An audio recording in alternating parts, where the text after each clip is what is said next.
I reach for my bat and I take it out and I rack it. My colleague does the same. He's behind me, I don't see it, but I can hear it. Once you hear the sound of a bat being racked, you know what it is. I take a deep breath and I charge the first one. As soon as I get near him, I swing at him. Everything I've got, like all my strength behind it. I'm trying to take him out in one go. I aim straight for his head in that kind of horizontal motion. He sees me at the last second and he puts his arms up, but I still catch him. Not full effect, but I still hurt him. I heard him. I clearly heard him yelp in pain, and I send him back at least a good meter. I'm standing over the guy on the floor that was being attacked.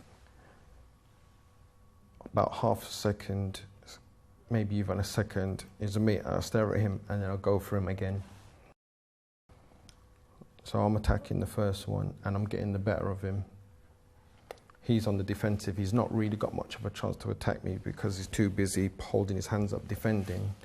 He's not completely on the floor, but he's in a more of a slouch crumpled position, and I'm coming down on top of him now. And it's while I'm fighting the first one, I get a massive whack to the side of my head. And that whack to the side of my head, I didn't see where it came from, but it hurt. And what it did was it took the vision out of my right eye, like instant lights out. That just went black, even before I started bleeding. I stumbled, I looked up with my left eye in time to see a knife coming up at me, and it was just instincts alone, it was just a reaction. I put my hand out and blocked it. And then after that I managed to look up, and then I saw the second one. The second one was shorter than the first one and the third one. Because I remember while I was fighting the second one, I could see over his shoulder, his right shoulder, I could see to the left. The third one's running down the street. The only reason why I figured out that he was the third one is just the way he was moving, the way he was running. It was very direct. I could just see the third one coming. I don't remember exactly what happened in and around then because I've heard different stories and reports from other officers in the time that I was in hospital. But what I remember after that is I'm fighting with the second one here, slightly to my right, and the third one here, slightly to the left. And I've got one eye, I'm batting my right hand, and I'm moving left to right, left to right. They're still getting slaps and slashes, not as clean, and I'm still swinging at them. Sometimes I'm hitting them, sometimes I'm not.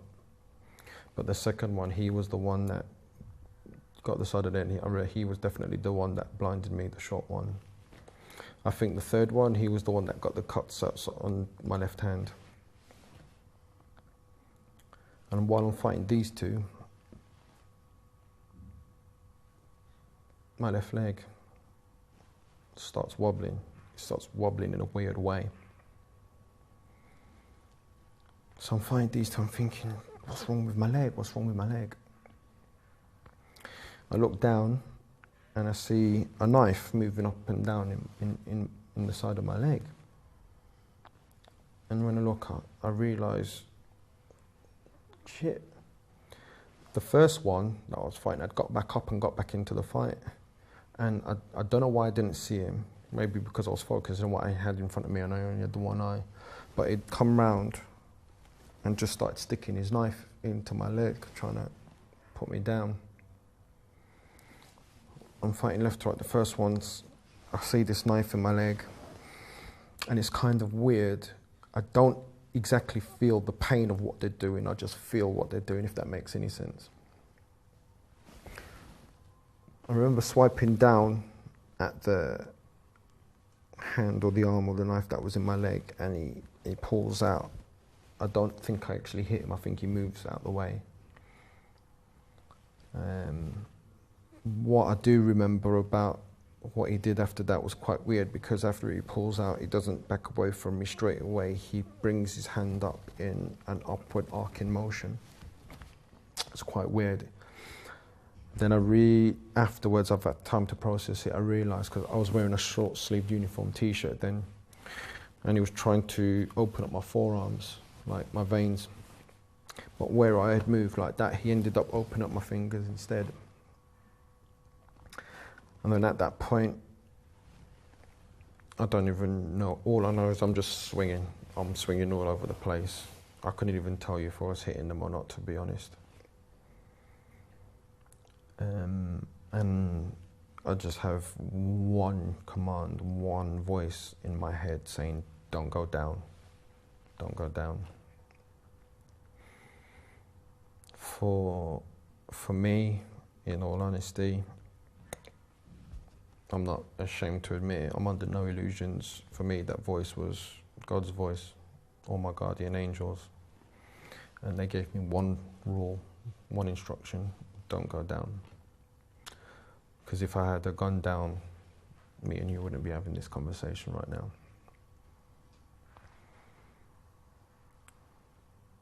So he kept me on my feet, and I kept swinging away with my hands. And the next clear memory I have after that is get a bit of distance between me and them. And the three of them are now standing on the footpath. And I'm standing in the middle of the road. And I'm staring at them, batting in my right hand, and I'm staring at them with my one eye. And the three of them are almost shoulder to shoulder in a little pack. And they're staring at me. And the short one is on the right-hand side, the one that chopped me in the side of the head. And his eyes are bulging, he's got a drug face, and he's shouting. He's not really shouting, but he's saying, Allah Akbar, a few times. Then the third one, the big one in the jacket, he's in the middle, and the first one, he's on the left-hand side of the pack. And they're staring at me, and I'm staring at them. Anywhere between 10 and 30 seconds is my best guess. And I'm getting ready for round two. You know, we're in this sort of like standoff kind of Western cowboy movie. And I'm getting ready for them to rush me. But I'm not moving anywhere, I'm just staying where I am. And they're staying where they are. And I'm getting ready for them to rush me. But they didn't. They didn't rush me the second time. Don't know why. It was just me and them. I didn't see anybody else at that stage. The next clear memory I have is the first one. He runs to the left, and I think he heads into Borough Market. I couldn't see it clearly. All I know is he went that way, and I know that those roads there take him to Borough Market. Then the next time I look, the other two, they've gone, and I hobble onto the pavement, and I'm leaning against the wall.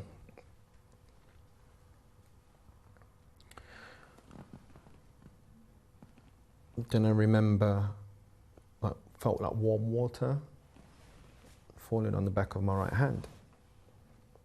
So I look at my hand, and then I see it's not water, it's blood. And it's pouring all over my arm, my uniform, the floor. Then my colleague, he comes, and I remember him saying, "You're gonna be all right, Wayne, you're gonna be all right." I remember he put his hand on my shoulder, like just to hold my right arm. He gets on the radio, and I hear him say, "Officer down." I tell him, "Look, you gotta go. You gotta go get him, you gotta go." And shortly after that, a few more officers start showing up. They were in the station that I work out of, but they were on another floor, and they heard it coming out on the radio. I remember certain parts of the calls I was trying to get out messages, 3 men with knives, more units, ambulances, more. But it's sort of hard to get out clear messages when you're in the middle of, in the thick of it.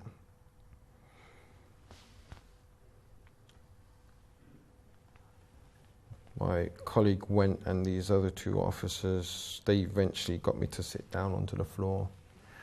I let go of my baton. They undid my high-vis jacket, they undid my body armour. I remember laying flat. And then a 3rd officer came that I know, he doesn't work on my team, but he's worked with us a few times, and he's holding my left hand. They're talking to me, and I remember the 2 either side, they don't know what they're using it, whether it's a t-shirt, a cloth or tissue, but they're basically, both of them either side are just holding my head together. And they're giving me the usual commands: keep your eyes open, keep talking to us. And I did everything they said. I managed to do it for at least 3 to 4 minutes, I'd say. And then after that 3rd, 4th minute, then things got really hard. Felt like I had a big coin or a medallion in the middle of my chest. And every time I breathed out, it got bigger and heavier and harder for me to breathe, make my chest rise again. And like a lot of people have described before, you do, it literally, as they say, that black cloud, that shroud starts to close in. And as far as I was concerned, it was time up. I called to the officer that was holding my hand, because I knew him by name. Called his name, and he lowered his. I saw him turn his radio down, and he leaned in close. I spat blood out my mouth, and then I just started giving him my last messages to my missus, to my parents and family. He says, "No, mate, you're going to do it yourself. You're going to do it yourself." I said, "Listen, just do it. Just do it." And just as I was saying, "Just do it," that was it. Pitch black, and I was gone. The next clear memory I have after that is waking up in hospital.